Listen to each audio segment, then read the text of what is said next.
나를 나의 높은 곳으로 다니게 하시리로다. 이 노래는 주의하는 사람을 위하여 내 수금에 맞춘 것이니라. 아멘. 오늘 영광교회 예배 오신 여러분들 잘 오셨습니다. 이 시간 우리 서로 축복하면 좋겠는데 먼저 인사하면 좋겠습니다. 해피 땡스기빙 서로 인사하겠습니다. 해피 땡스기빙. 네, 그리고 우리 마음을 다해서 옆 사람을 당신은 축복받은 사람입니다. You are blessed. You are blessed one. 여러분 복받은 사람들입니다.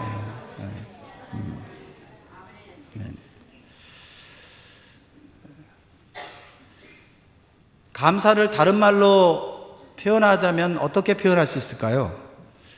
생각을 해보니까 감사 그러니까 뭐 다른 걸로 표현할 필요 없이 마음에 느껴지는 게 있어요. 감사 그러니까 마음속에 행복이 느껴지는 거예요. 감사는 행복이에요. 그런데 우리가 항상 행복할 수 있는 상황, 항상 감사할 수 있는 상황이 되는 것 같지는 않습니다. 조지 부시 대통령 때 국무장관을 했던 분이 계시죠? 아시죠? 콜린 파월.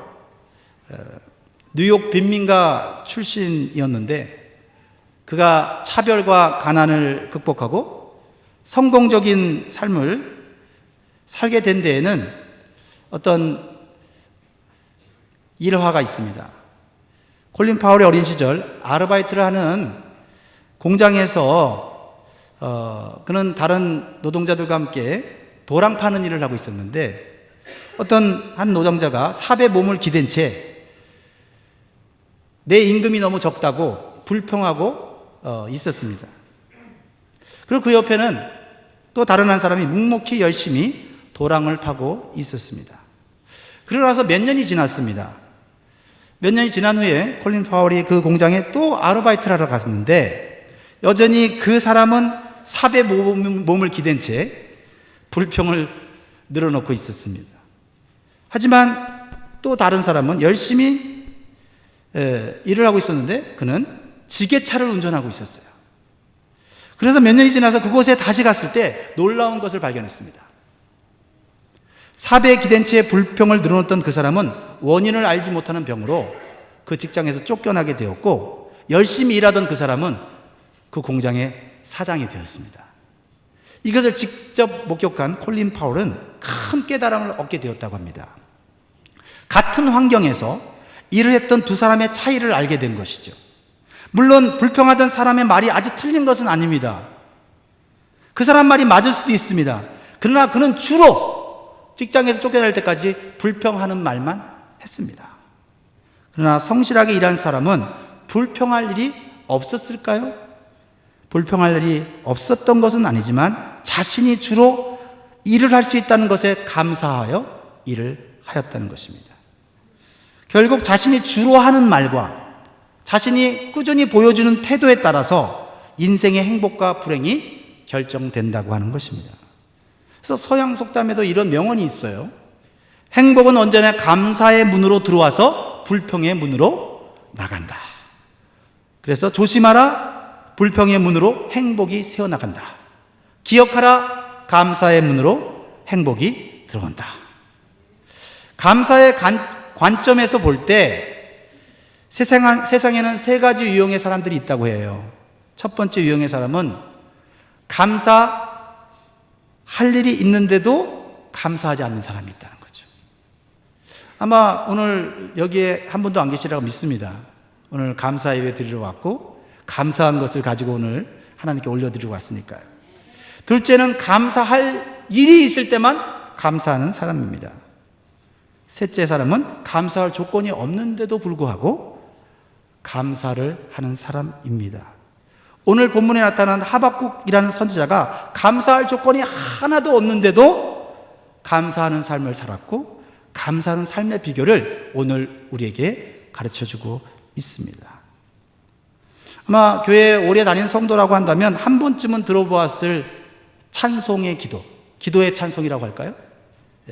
17절 말씀, 18절 말씀 다시 한번 읽어볼까요? 너무나도 아름다운 감사 찬양인데요. 읽어보겠습니다. 시작. 비록 무화과 나무가 무성하지 못하며 포도나무에 열매가 없으며 감람나무에 소출이 없으며 밭에 먹을 것이 없으며 우리의 양이 없으며 외양간에 소가 없을지라도 나는 여호와로 말미암아 즐거워하며 나의 구원의 하나님으로 말미암아 기뻐하리로다. 그러니까 하박국 선지자는 한마디로 비록 없을지라도 감사하는 성도의 모델이에요. 하지만 그가 처음부터 이렇게 놀라운 감사의 삶을 살았을까요? 그렇다고 한다면 누구나 감사 삶을 살 수 있을 거예요. 아닙니다. 그는 처음엔 불평의 사람이었습니다. 아니, 불평의 사람이라기보다는 그는 이 세상에 대해서 회의를 느끼고 이 세상의 불의에 대해서 분노했던 사람이에요. 그렇지만 그는 감사로 나아가는 과정 속에서 그는 감사의 모델이 되었습니다. 이것이 오늘 우리가 감사절에 배워야 할 영적 교훈인 것입니다. 하박국의 좀 배경을 같이 나누기를 원하는데요. 하박국 선지자는 주전 600년 전에 활동했던 선지자입니다. 그가 살았던 당시에 가장 중요한 사건 중에 하나는 주전 609년 유다 왕인 요시야 왕이 죽은 사건이었습니다. 요시야 왕은 유대 16대 왕으로서 하나님 앞에 정직하고 의로운 왕이었습니다.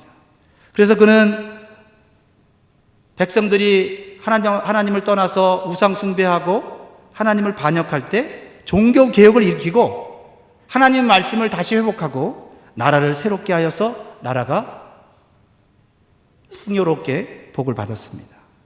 하지만 불행하게도 요시야 왕이 죽게 되었습니다. 그러자 나라는 다시 타락하고 죄악과 우상 숭배의 어둠 속으로 들어가게 되었습니다. 그러자 나라에는 악인이 득세하고 그리고 의인이 고난을 당하는 그런 현상이 일어나게 되었습니다. 악인이 형통하는 것을 보면서도 아무것도 할 수 없는 현실이었습니다. 물론 나라에 법이 있었습니다. 법은 나라의 질서를 지키고 가난하고 소외된 사람들을 보호하는 것입니다. 그러나 오히려 법이 힘이 있는 사람들의 도구가 되어서 힘이 있는 사람이 죄를 지을 때 그 죄를 덮는 데 사용하는 그러한 악법이 되었습니다. 그리고 가난한 사람들은 오히려 법 때문에 억울한 일을 당하고 착취를 당하는 세상이 되었습니다. 세상이 거꾸로 가고 있는 것입니다. 그것이 비단 그때 당시의 모습만은 아니죠. 오늘날 우리의 사회, 이 세상을 바라보면 법이 있지만 그 법이 힘 있는 사람들에게 악용되는 사례는 얼마든지 있는 것을 보게 됩니다. 그래서 하박국 선지자는 이러한 나라의 모습을 괴로워하고 안타까워하고 분노하였습니다. 이러한 내용이 하박국 1장에 나오는데요. 1장 4절에 이렇게 나와 있습니다. 4절, 1장 4절 같이 한번 읽어볼까요? 시작. 이러므로 율법이 해이하고 정의가 전혀 시행되지 못하오니 이는 악인이 의인을 애워쌌으므로 정의가 굳고 행하여짐이니이다. 도대체 나라가 왜 이 모양 이 꼴인가? 왕과 힘 있는 자들은 왜 이런 악을 저지르고도 형통하게 사는가? 한탄을 합니다. 그러다가 하박국 선지자의 분노가 하나님께로 향합니다. 하나님께 원망의 기도를 올립니다. 하나님, 도대체 무엇을 하고 계십니까? 왜 침묵하고 계십니까? 하박국 1장 2절 3절을 보면 여호와여, 내가 부르짖어도 주께서 듣지 아니하시니 어느 때까지이까? 내가 강포로 말미암아 외쳐도 주께서 구원하지 아니하시나이다. 어찌하여 내게 죄악을 보게 하시며 패역을 눈으로 보게 하시나이까? 겁탈과 강포가 내 앞에 있고 변론과 분쟁이 일어났나이다. 내가 하나님은 공의 하나님, 정의 하나님인데 하나님, 어찌 이 세상이 하나님이 살아계시다면 이런 현상이 일어날 수 있습니까? 성경 하박국의 구조는요, 질문과 응답 형식으로 되어 있어요. 그래서 하박국이 원망하면서 하나님께 질문하면 하나님은 또 성실하게 이 하박국 선지자의 질문에 대답을 합니다. 그러다가 하박국이 하나님의 의롭고 놀라운 계획을 깨달으면서 자신의 어리석음을 고백하고 올바른 간구와 감사의 삶으로 마무리가 되는 성경이 하박국입니다. 저는 여기서 참 감사한 것이 있어요. 왜냐하면 하나님을 온전히 이해하지 못한 상황에서 감히 원망의 기도를 드리는 하박국을 하나님이 받아주시고 계시다는 거예요. 저도 사실은 원망의 기도를 해본 적이 있습니다. 하나님, 현재 상황이 도저히 이해가 되지 않는데 하나님 살아계시고 또 내가 하나님을 위해서 힘써 일하는데 왜 이런 일이 생길 수 있습니까? 하면서 하나님을 향하여 원망의 기도를 드릴 때가 있었습니다. 그렇지만 하나님은 감히 나한테 그런 원망의 말을 해? 라고 말씀하지 않으시고 어리석은 이 하박국 선지자의 질문을 하나님은 이해하시면서 하나님의 말씀으로 가르쳐 주시는 하나님의 자비와 긍휼을 오늘 보게 되는 것입니다. 우리가 항상 감사의 기도만 드릴 수 없지요. 우리 처한 형실이 정말 너무나도 처절하고 비참할 때 우리는 하나님 앞에 하나님 도대체 왜 나에게 이런 일이 생긴 것입니까? 내 공동체에 왜 이런 어려운 말로 다 할 수 없는 고통이 찾아온 것입니까? 라고 하나님께 우리는 호소할 수도 있고 때로는 원망의 기도를 드릴 때도 있습니다. 그런데 하박국 선지자는 지금 현실이 너무 괴롭고 고통스러운데 하나님께서 그 문제를 해결해 주시겠다는 방법이 너무나도 충격적인 거예요. 그것이 이제 하박국 2장에 나오는 내용인데요. 여러분 무엇이죠? 하나님께 요청하기를 자신의 나라인 유다가 다시 율법과 공의가 시행되는 정의로운 나라가 되고 악인이 심판을 받고 의인이 잘 되는 살기 좋은 나라를 만들어 주셔야 공의로운 하나님이 아닙니까? 라고 반문했는데 하나님께서 이 문제를 어떻게 해결하시냐면 타락한 유다 나라를 바벨론이라고 하는 강대국을 이용해서 징계를 하시겠다는 거예요. 그러니까 하박국 선지자가 이해가 안 되는 거예요. 이것은 더 말이 되지 않지 않습니까? 왜 하나님의 백성이 세상의 불신자들에게 고통과 수치를 당해야 하느냐 하는 것입니다. 우리가 잘못한 것은 맞지만 우리보다 더 악한, 더 많은 죄를 짓고 있는 저 바벨론 나라를 들어서 하나님의 백성인 우리를 치는 것이 합당하지 않다는 것입니다. 그러자 하나님께서는 하박국에게 놀라운 묵시를 그에게 계시로 가르쳐 주십니다. 이렇게 하지 않고서는 하나님의 백성들이 새롭게 될 수 없다는 것을 깨닫게 돼요. 그래서 하박국은 그제서야 영적인 깨달음을 얻습니다. 그리고 겸손히 하나님 앞에 엎드려 올바른 기도를 하기 시작한 거예요. 그것이 이제 하박국 3장의 내용입니다. 그러면 하박국이 이렇게 원망의 사람에서 감사의 사람으로 바뀌게 된 것은 무엇 때문이었을까요? 그것은 관점입니다. 관점. 세상을 보는 관점 때문이었어요. 사람은 관점이 달라지면 똑같은 세상을 다르게 보게 되는 것입니다. 하박국이 자신의 관점으로 세상을 보았을 때 그는 너무나도 괴롭고 답답했습니다. 그리고 하나님을 보았을 때 아무 일도 하지 않고 침묵하시고 방관하시는 하나님으로 보였습니다. 자신의 관점으로 보니까 세상도 하나님도 다 원망스러운 것입니다. 그러나 하나님의 관점에서 이 세상과 자기 자신을 보았을 때 단순히 바뀌어야 할 존재가 아니라 바로 자기 자신과 이 세상은 마땅히 죽어야 할 존재라는 사실을 깨달았어요.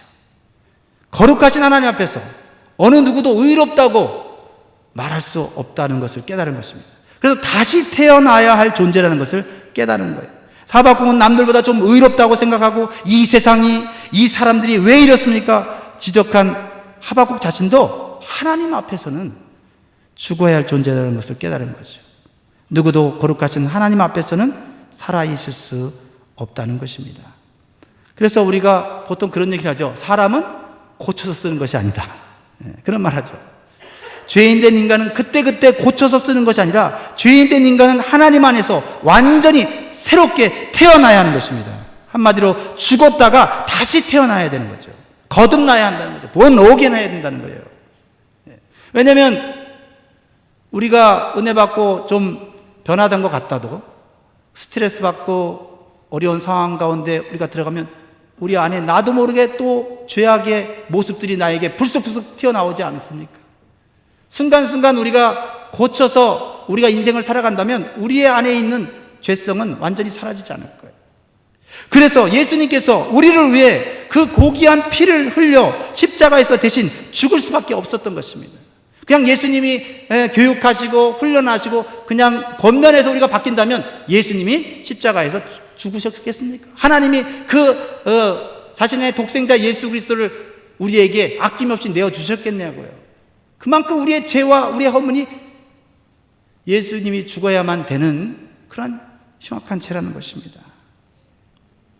이 놀라운 하나님의 은혜를 깨닫는 자만이 온전한 믿음을 갖게 되고 영원한 생명과 행복을 경험하게 되는 것입니다. 그래서 고린도후서 5장 17절에 그런즉 누구든지 그리스도 안에 있으면 새로운 피조물이라 이전 것은 지나갔으니 보라 새 것이 되었도다. 고쳐서 쓰는 게 아니고 새 것이 되어야 되는 거예요. 고린도후서 1장 9절이에요. 우리는 우리 자신이 사형 선고를 받은 줄 알았으니 이는 우리로 자기를 의지하지 않고 오직 죽은 자를 다시 살리시는 하나님만 의지하게 하십니다. 하나님을 90%만 의지하고 내가 신앙생활 잘하고 있다고 하면 그 사람은 교만한 사람이에요.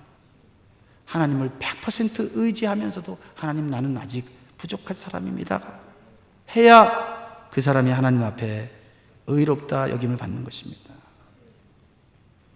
진정으로 하나님 안에서 예수 안에서 죽었다가 살아나야 우리의 관점이 우리의 인생이 새로워지는 것입니다. 사랑하는 성도 여러분, 하박국처럼 현재 우리 자신의 관점으로는 결코 해결될 수 없는 문제들이 있다는 사실을 먼저 인정해야 될 줄 믿습니다. 하박국 선지자는 자신의 의로운 관점으로는 이 세상과 자신의 문제를 해결할 수 없다는 사실을 깨닫고 그의 관점을 내려놓고 하나님의 의로운 관점으로 바꾸었어요. 그래서 먼저 하나님께 징계를 받고 다시 태어나겠다고 하는 결심을 하게 돼요. 하나님, 우리는 마저도 쌉니다 하면서 다시 하나님께 올바른 기도와 감사를 드리게 되는 것입니다. 관점이 바뀌면은 감사의 내용이 더 풍성해지는 것 같아요. 감사할 것만 감사하면 제한되지만 감사할 수 없는 상황 속에서 하나님 안에서 감사거리를 발견하면 우리의 감사는 더 풍성해지는 거예요. 그러면 우리는 더 행복해지는 거겠지요? 인터넷에서 이런 글을 읽었어요. 감사의 관점에 대한 글을 읽었는데요. 10대의 자녀가 반항을 합니다. 10대의 자녀가 반항을 하면 그건 하나님께서 허락하신 자녀가 지금 길거리에서 방황하지 않고 그래도 집에 있어서 감사하다는 거예요. 반항해서 집에 나가서 무슨 범죄를 저지르거나 무슨 사고를 당하면 어떡합니까? 그래도 반항하면서 집안에 있다고 하는 것이 감사하다는 거예요. 관점이 바뀌면 그렇다는 거예요. 지불해야 할 세금이 있다면 그것은 나에게 직장과 재산이 있다는 것입니다. 파티를 하고 치워야 할 것이 너무 많다면 그건 친구들과 즐거운 시간을 보냈다는 것입니다. 옷이 몸에 좀 끼어서 타이트하다면 그것은 잘 먹고 잘 살고 있다는 것입니다. 닦아야 할 유리, 고쳐야 할 하수구가 있다면 그건 나에게 잠잘 수 있는 집이 있다는 거죠. 주차장 맨 끝 먼 곳에 겨우 한 자리, 그 한 자리가 나 있다면 그래도 내게 타고 다닐 차가 있다는 것입니다. 난방비가 너무 많이 나왔다면 그것은 내가 그래도 지금까지 따뜻하게 살고 있다는 것입니다. 예배 시간에 뒷자리에서 어떤 분이 엉터리로 부르는 찬송 소리에 귀가 영 거스리다면 그건 내가 들을 수 있는 귀를 가지고 있다는 것입니다. 설거지할 그릇이 많이 쌓여 있다면 그것은 그릇에 담아 먹을 수 있는 음식이 있었다는 것입니다. 혹시 오늘 많은 음식들을 우리 성도들이 아침부터 저녁까지 준비했습니다. 어제는 정말 음식 준비하면서 참 힘든 일이 많았어요. 하수구가 막히고 여러 가지 어려운 일이 있었는데 그러나 오늘 또 이렇게 목장별로 또 여전도회가 협력해서 또 오늘 음식을 준비했어요. 그래서 오늘 혹시 설거지에 담청된 목장이 하필이면 왜 오늘 걸려서 많은 설거지를 해야 되나? 오늘 많은 음식을 먹고 즐길 수 있어서 감사하다고 생각하면 좋을 것 같습니다. 세탁하고 다림질해야 할 일이 산더미처럼 있다면 그건 나에게 입을 옷이 그래도 많이 있다는 것입니다. 온몸이 피곤하고 뻐근하다면 그건 내가 열심히 일할 기회와 직장이 있다는 것입니다. 이른 새벽 시끄러운 알람 소리에 깬다면 그건 내가 아직도 살아있다는 증거입니다. 시도 때도 없이 카톡이나 문자 메시지가 온다면 그건 아직도 나를 생각해 주는 사람들이 많이 있다는 것입니다. 우리의 관점이 바뀌면 감사할 수 있는 상황이 감사의 조건으로 바뀔 수 있다는 것입니다. 그것은 나 자신에게 달려있는 거죠. 하박국 선지자는 세상에 대해서 불평과 원망이 가득했는데 하나님의 놀라운 계획을 듣고는 처음에는 그 놀라운 계획이 받아들일 수 없는 엄청난 고통이었지만 그 하나님의 놀라운 계획을 받아들이고 인정하고 믿음으로 그것을 받아들였을 때 그는 하나님 앞에 감사할 수 있었습니다.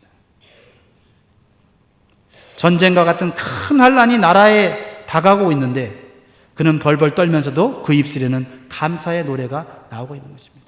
너무 이상하지 않아요? 전쟁과 같은 환난이 다가오고 있으면 두려워하고 무서워하고 불평하고 원망하고 한탄하고 후회하고 이래 슬퍼해야 되는데 두려워하면서도 이 마음속 깊은 곳에서는 감사의 노래가 나오고 있다는 거죠. 하나님을 진정으로 만난 사람 외에는 이런 신비로운 찬양을 할 수 없을 것 같아요. 16절 하박국이 들은 이야기, 소식이 뭡니까? 행복의 소식이 아니에요. 환난의 소식입니다. 16절 다시 읽겠습니다. 시작. 내가 들었으므로 내 창자가 흔들렸고 그 목소리로 말미암아 내 입술이 떨렸도다. 무리가 우리를 치러 올라오는 환난 날을 내가 기다림으로 썩이는 것이 내 뼈에 들어왔으며 내 몸은 내 젖에서 떨리는도다. 하박국이 현실 감각을 잃어버린 미친 사람이 아니라는 겁니다. 현실 감각을 잃어버린 사람은 어떻게 하면 항상 좋으나 나쁘나 헤헤거리며 웃는 거예요. 그러나 그는 미치지 않았어요. 지금 나라에 환난이 다가온다는 소식에 무섭고 두렵고 온몸과 뼈가 막 떨려서 어쩔 수 없습니다. 그런데요, 그는 그 환난만 보는 것이 아니라 그 무시무시한 환난을 통제하고 주관하시는 분이 하나님이라는 사실도 바라보고 있다는 거예요. 하박국 선지자의 감사의 이유가 바로 이것입니다. 하나님의 존재가 믿어지는 거예요. 하나님이 공의롭고 선하신 분이라는 사실, 그리고 그분이 나와 함께 계시다는 그 사실이 환난이 무섭고 두렵지만 그 환난과 두려움을 이길 수 있는 힘을 주더라 이 말이에요. 이제 환난이 오면 우리는 가진 것이 하나도 없게 될 것을 하박국은 알고 있습니다. 그래서 37절에 그래서 이렇게 노래합니다. 비록 무화과 나무가 무성하지 못하며 포도나무에 열매가 없으며 감람나무에 소출이 없으며 밭에 먹을 것이 없으며 우리의 양이 없으며 외양간에 소가 없을지라도 가진 것이 하나도 없다는 거예요. 절망적인 상황입니다. 가장 기본적인 먹을 것이 없다는 것은 죽는다는 것이고 죽으면 모든 것이 끝나는 거예요. 죽음 앞에서는 이 세상 권세자들도 이 세상 어떠한 것으로도 해결할 수가 없습니다. 없다고, 가진 것이 없다고, 지금 두렵고 떨린다고, 이제 우리는 망하게 될 수도 있다고 지금 고백하고 있는 것입니다. 근데 이것이 대중가요가 아니고 찬송이라는 거예요. 그것도 감사 찬송이라는 겁니다. 여러분, 이런 감사 찬송을 단번에 할 수 없으면 우리는 압니다. 저도 설교하면서 이러한 감사 찬송을 단번에 할 수 없습니다. 처음에는 원망과 불평과 두려움과 분노와 여러 가지 감정들이 나올 수밖에 없어요. 그러나 어떠한 신앙의 과정을 통해서 우리는 감사의 삶으로 나아갈 수 있다는 거예요. 처음에는 의롭게 살려가는 몸부림과 세상에 대한 원망과 하나님에 대한 의심과 말씀에 대한 묵상을 통해서 나오는 것이 흔들리지 않는 감사와 믿음의 열매로 나타나는 줄 믿습니다. 그래서 18절에 이렇게 얘기하는 거예요. 다 없는데 한 가지 있는 게 있습니다. 그게 18절. 시작. 나는 여호와로 말미암아 즐거워하며 나의 구원의 하나님으로 말미암아 기뻐하리로다. 쉽게 가는 가정은 아니지만 갈 수 있는 믿음의 과정이에요. 불평의 자리에서 불평으로 끝나는 사람들 많이 있지만 불평으로 시작해서 감사의 삶으로 마칠 수는 있어요. 18절에 여호와로 말미암아 즐거워한다는 것은 위기의 상황 속에서 하나님의 존재를 가장 크고 강하게 인식하는 믿음인 거예요. 물론 현실도 보여요. 물론 부족함도 보여요. 그러나 그보다 더 크고 강하신 하나님이 보여야 되는 거예요. 하나님께서 환난 중에도 함께 하시는 거죠. 야곱이 형 에서를 속이고 아버지 야곱을 속이고 광야로 홀로 도망갔을 때 그는 아무것도 가진 것이 없었습니다. 자신의 머리로 축복을 받으려고 했지만 남은 것은 몸뚱아리 하나밖에 없었어요. 그때 야곱이 다시 새로운 용기와 새로운 삶의 목표를 갖게 된 사건이 있었어요. 그것은 누가 돈을 갖다 준 것도 누가 먹을 거 갖다 준 거 아닙니다. 그가 한 가지 발견한 것이 있어요. 제가 가장 좋아하는 성경 문장 중에 하나인데요. 창세기 28장 16절. 야곱이 잠이 깨어 이르되 여호와께서 과연 여기 계시거늘 내가 알지 못하였도다. 이거 발견했는데 그의 인생이 다시 새롭게 시작됐어요. 아무것도 없는 나와 함께 하신다는 믿음의 확신이 있을 때 야곱은 고난의 길을 걸어갈 수 있었습니다. 18절에서 구원의 하나님으로 말미암아 기뻐한다는 것은 가진 것도 없고 먹을 것이 없으면 죽을 수밖에 없는데 죽음에서 구원하시는 분이 하나님이라는 믿음인 거예요. 죽음의 문제는 인간에게는 절망적인 문제지만 하나님께는 어려운 문제가 아니라는 거예요. 생명의 주관자이기 때문이죠. 하박국이 인식한 하나님은 이제 다른 사람이 경험하는 하나님이 아니라 또는 다른 사람이 놀라운 간증을 통해서 그저 마음에 한번 터치받는 그런 간접적으로 경험하는 하나님이 아니라는 거죠.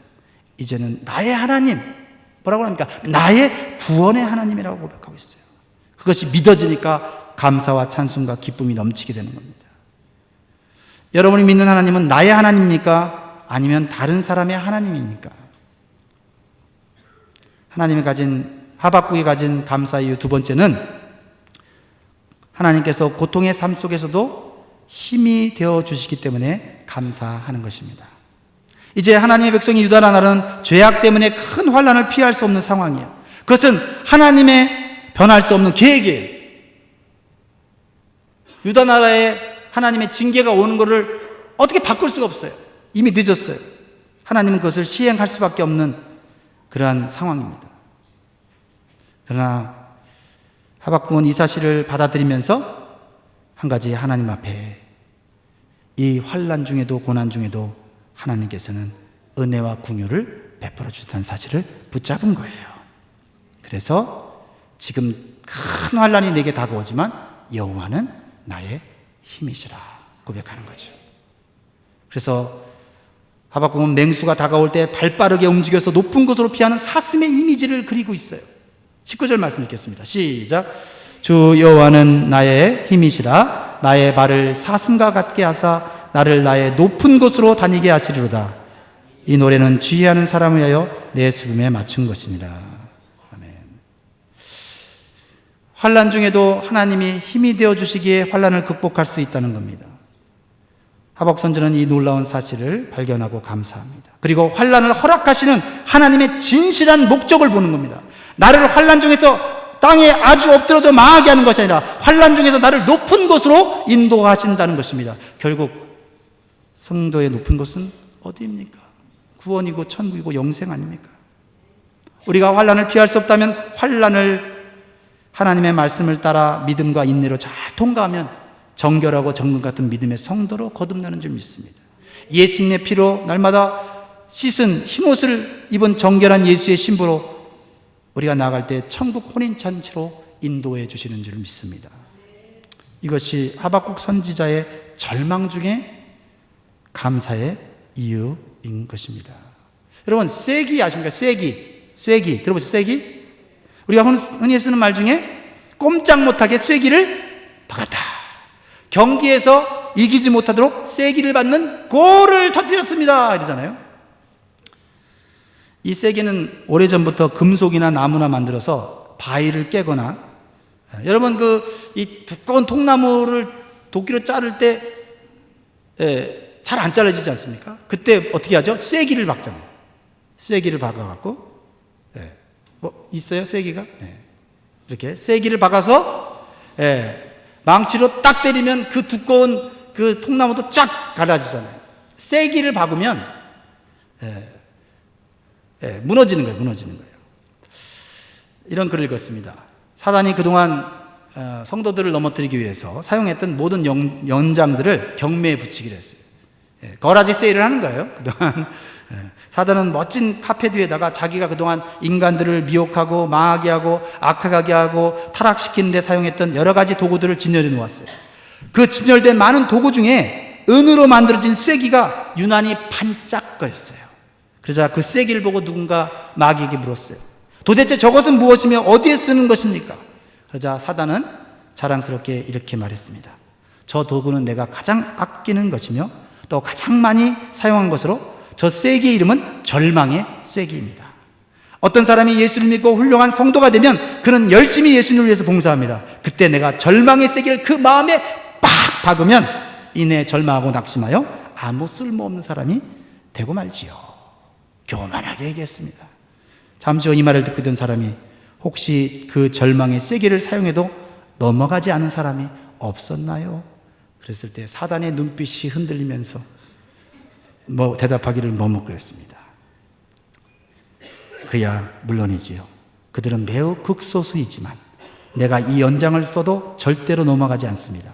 그들이 누구냐 하면 바로 항상 마음속에 감사한 마음을 품고 있는 사람들입니다. 그들은 자기들의 생명과 그 삶에 대해서 모두 하나님의 은혜라고 생각하기 때문에 내가 아무리 그들을 어려운 형편으로 만들고 절망의 쐐기를 박아도 오히려 점점 그 마음이 뜨거워지는 것이죠. 그래서 모든 일에 대하여 마음에 항상 감사를 품고 있는 사람들이야말로 내가 도저히 감당할 수밖에 없습니다.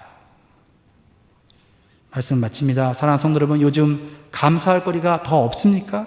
일은 많아지고 수익은 적어지고 괴롭고 짜증스러운 일만 더 생기고 심지어 교회 생활과 봉사가 더 부담이 되지는 않습니까? 하나님 안에서 하박국처럼 이해할 수 없다고 호소의 기도를 한번 올려보세요. 받아주실 거예요. 그리고 현실을 바라보는 관점을 바꿔달라고 기도해 보세요. 하나님께서는 놀라운 계시의 말씀을 통해서 우리의 생각과 삶을 감사의 삶으로 바꿔주실 것을 믿습니다. 오늘 우리 찬양팀이 오늘 불렀던 찬양인데 같이 한번 찬양 한번 할까요? 감사의 시험이 닥쳐올 때에 주께서 인도하시니 두려움 없네. 모두 감사의 절망 속에서 새 힘을 새로운 용기 주시니 승리하리라. 나의 모든 생활 속에서 주님이 함께 하시니 주님의 성령 나를 인도하시리. 시험이 나를 찾아올 때 주님이 지켜주시리. 주님의 성령 나를 인도하시리. 우리 믿음으로 감사로, 그렇죠? 우리 안에 있는 어떤 하나님을 향한 어떤 마음의 불편함, 세상을 향한 어떤 분노들, 그것들을 하나님 앞에 올려드리며 그것이 나를 성장시키는 도구가 될 수 있도록 우리 이 시간 기도하면서 찬양하면 좋겠습니다.